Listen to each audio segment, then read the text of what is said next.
At so ayan, hi guys! Welcome back sa channel natin at ito na nga po sa episode 250 Season 4 para dito kay Kalbo. At yung pala bago tayo magsimula ay magta-try tayong maglapag bukas guys ng Wistoria Season 2. Ayan, so tignan lang natin kung ano yung magiging performance nun dito sa channel natin. So pag umabot siya siguro ng mga nasa 3 o 5k views ganyan ay itutuloy-tuloy natin yung si Wistoria. So tignan natin kung aabot lang siya sa viewership natin. Pero pag hindi naman ay hanap tayo yung sa mas trip nyo na yung manga series dito sa channel natin. Sino naman at ulit ay wag na nga natin patagalin pa. Simulan na natin at si Kalbo. At yun nga kanina ay dito tayo natapos yung sa pagpapaliwanag ni Amay Mask kay Saitama patungkol sa mga era na pumasok na sa buong mundo at nagkaroon na nga dito ng dalawang era of change. At now ang continuation niyan is eto naman na. So yun dumating na rin dito etong inumin nga nito ni Amay Mask. At eto ngayon nagpatuloy na sa pagpapaliwanag etong si Amay Mask. Sabi niya nga dyan kay Saitama na ngayon pumasok na sila sa ikatlo o third era of change ng mundo. At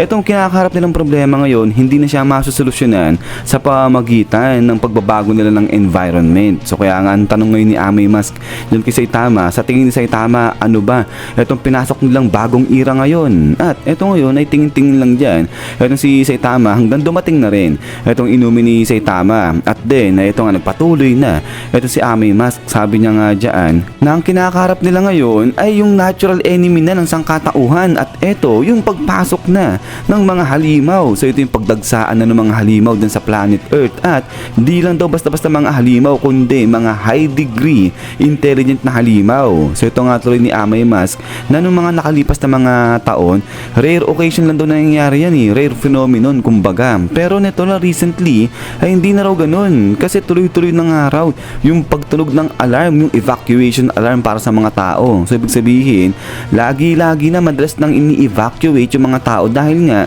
dumarating na nagsisidagsaan yung mga halimaw at yung mga tao ngayon talagang di na sila kampante, wala na yung kapayapaan sa kanilang mga puso. So kaya nga ito para nagagalaiti na ito si Amay Mask. Sabi niya nga dyan at ang pinakamalala dito yung karamihan sa mga halimaw nagsisilabasan na yun ay nanggaling mismo sa kanila mismo sa sangkatauhan sa mga tao. So yun nga kasi diba yung mga tao nagtra-transform sila into monster kapag yung masyado silang stress ganyan, kapag maraming negative na yung pumapasok sa isip nila sa puso nila. At so ito ngayon ay talagang tingin-tingin lang itong si Kalbo dyan kay Amay Mask, di niya ginagalaw itong kanyang inumin. Sabay sabi nga ngayon ni Amay Mask na dahil nga sa ganyan na yung naranasan ng mga sangkatauhan, yun yung problema nila, yung pagdagsa ng mga halimaw, ano yung sa tingin ni Saitama na dapat i-respond o dapat na solusyon ng sangkatauhan para dyan. At ito nga ngayon sabi ni Amay Mask, kailangan ng mundo ng sangkatauhan ng immune system at eto na nga raw yung tinatawag na mga heroes. At so eto ngayon biglang turo-turo ni Amay Mask yan si Saitama. Sabay sabi niya nga dyan ang kailangan nilang gawin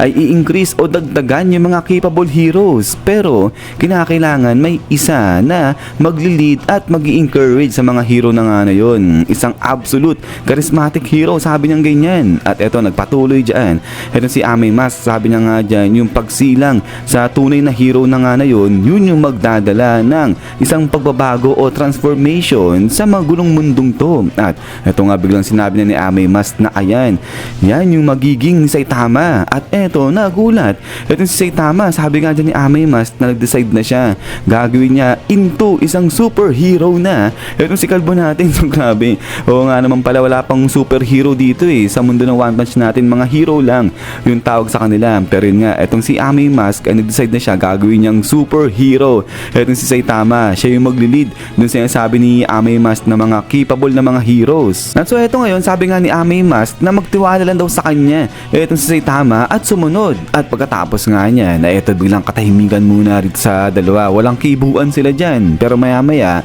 ay ayun nga kumilos na etong si Amay Mask. So di ko alam kung tatayo ba siya dyan o nag-ayos ng upuan, pero sabi niya nga rito kay Saitama na sa ngayon ang gawin nila getting to know each other lang muna sila, pero pag-usapan na rin nila kung ano yung mangyayari sa buong araw na to kasi nga raw may planado na etong si Amay Mask. At eto nga ngayon tuloy ni Amay Mask na ang unang-unang gagawin nila sa araw na to, lilipat sila dun sa isang private place na narentahan na o ni-reserve na raw nito ni Amay Mask. So kaya wala nang paproblemahin dyan etong si Saitama. At ayun nga kung meron daw mga idea o mga thoughts etong si Saitama patungkol dun sa project na balak i-launch nito ni Amay Mask, sabihin lang daw yun ni Saitama habang nagla-lunch sila. At yun sabihin din daw ni Saitama kung meron meron siya mga allergy sa pagkain. But eto nga ngayon, tuloy-tuloy sa pagsasalita pa si Amay Mask. Pero yun, yung mukha ni Kalbo talagang nayayamot siya. Sabi niya nga dyan, why did this guy decide to order my drink without asking? So yun kasi nga, di ba?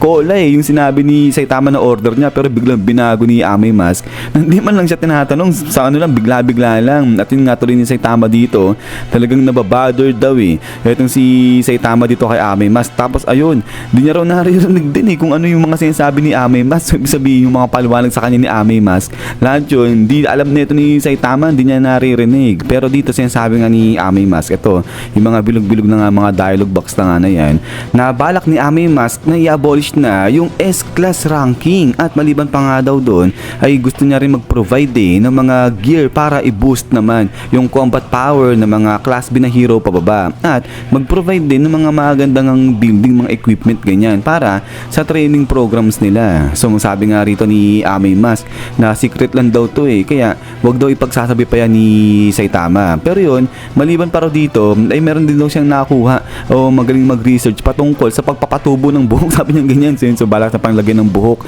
itong si Saitama. At ayun, pumirma lang daw sa kontrata itong si Saitama at magiging maayos yung lahat. Sabi niya ganyan. But then pagkatapos nga niyan, eto nga biglang punta na rito sa may private place na nga na to dahil nandyan na nga dating na etong sila Saitama. So yun, ang daming pagkain, ang sasarap. Sabi nga nito yung Saitama, wow, ang dami, ang sasarap naman ng pagkain na to. Sabi niya ganyan. At yun nga, bakit daw ang bait sa kanya nito ni Amay Mask? Ayun, nilibre siya sa mga masarap na pagkain saka sa mga magandang lugar. Pero yun, sabi nga ni Amay Mask na ano lang daw yan, courtesy niya para nga rito kay Saitama. Pero yun nga, sabi ni Amay Mask na wala lang naman daw yan, ano lang yan, courtesy niya lang para kay Saitama, ganyan. But then ito nga ngayon, salita na ito si Amay Mask. So parang ang proper dito ni Amay Mask. Sabi niya nga dyan, katulad ng sinabi niya, magiging intensive na training camp daw itong gagawin nila. At ayun nga ay talagang binakante niya raw yung kanyang 2 days full para lang sa agenda na nga na to. At ito nga ngayon, salita na itong si Saitama. Sabi niya nga dyan,